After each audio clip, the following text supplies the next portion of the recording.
Salut à tous, bienvenue pour cette nouvelle vidéo où on va vous récapituler ce qui s'est passé en janvier et en février à la mairie d'Allinges.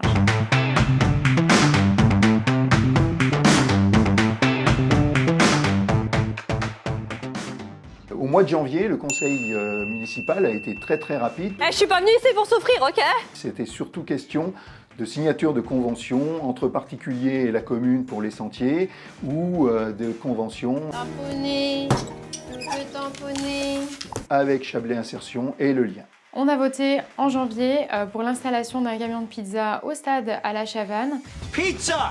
We like pizza! Et ce camion de pizza paiera un loyer de 25 € par soir. Alors, ce qui a beaucoup agité le conseil municipal, c'est la question qu'a posée Allinges en commun sur le plan local d'urbanisme intercommunal du Bas-Chablais. Pourquoi cette question? Parce que les concepteurs de ce plan ont oublié de tracer l'autoroute. Et donc, il y a un risque de remise en question de la déclaration d'utilité publique. Et puis surtout, c'est fait que le plan local d'urbanisme du Bas-Chablais ne va pas être accepté tel quel. Il va falloir refaire des enquêtes pour toutes les communes qui sont sur ce tracé. Et nous avons demandé pourquoi Allinges échapperait à cette enquête et ne chercherait pas à savoir quel est l'impact de l'autoroute sur la vie des habitants. Le gros morceau du conseil municipal du mois de février, c'était le débat d'orientation budgétaire. Sur la base de ce rapport d'orientation budgétaire, les budgets de la commune pour 2022 seront votés en mars. Mais là, puisqu'on était au stade des débats, nous avons proposé un certain nombre de choses. Parmi les sujets que nous avons mis sur la table, on peut citer un projet de réhabilitation du presbytère. On a aussi proposé de revoir le plan de circulation sur la commune pour par exemple mettre des routes en sens unique, pour garder une partie de la voie réservée à des mobilités douces par exemple.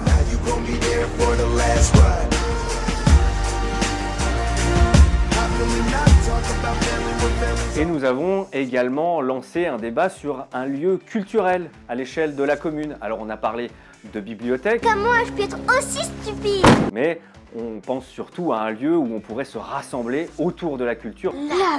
Notamment avec le bel outil de l'école qui pourrait être investi, en tout cas certaines salles pourraient être investies par un lieu vraiment à destination culturelle. Évidemment, on vous en dira plus quand les budgets seront votés. Donc la Cour des comptes de Lyon a observé les comptes de l'agglo de Thonon et en a tiré un rapport plutôt incendiaire.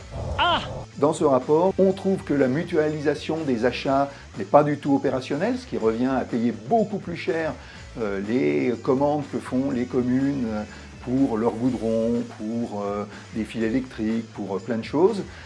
Ensuite de ça, l'investissement de l'agglo n'est pas suffisant. Les calculs sont pas bons, Kevin. Ce qui donne des problèmes aux communes pour mettre en place des projets et surtout les suivre.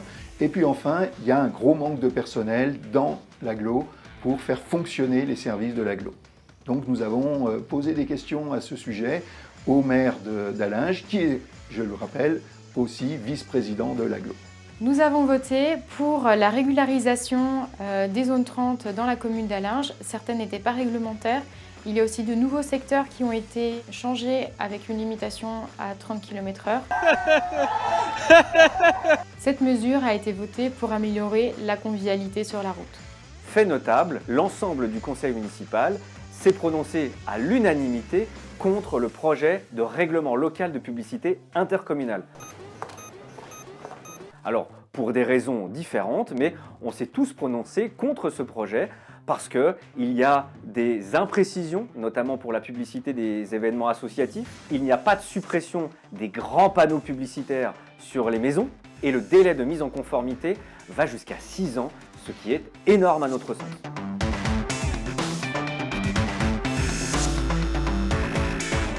Nous avons fait voter un vœu à l'unanimité du conseil municipal, ce qui est quand même à signaler, à propos de la blanchisserie et de l'unité de psychiatrie de l'hôpital de Thonon, qui vont soit disparaître, soit être transférées à Annecy. Dans ce vœu, nous avons signalé que le déplacement de la blanchisserie et la fermeture de l'unité psychiatrique était un manque pour le Chablais et nous avons demandé à ce que l'Agence régionale de santé reconsidère sa position et le conseil municipal nous a suivis sur cette idée. Merci de nous avoir suivis encore. Vous pouvez nous retrouver sur www.alainjeancommun.fr ou sur les réseaux sociaux, Facebook, Instagram, Twitter et n'hésitez pas à nous envoyer un email pour nous contacter.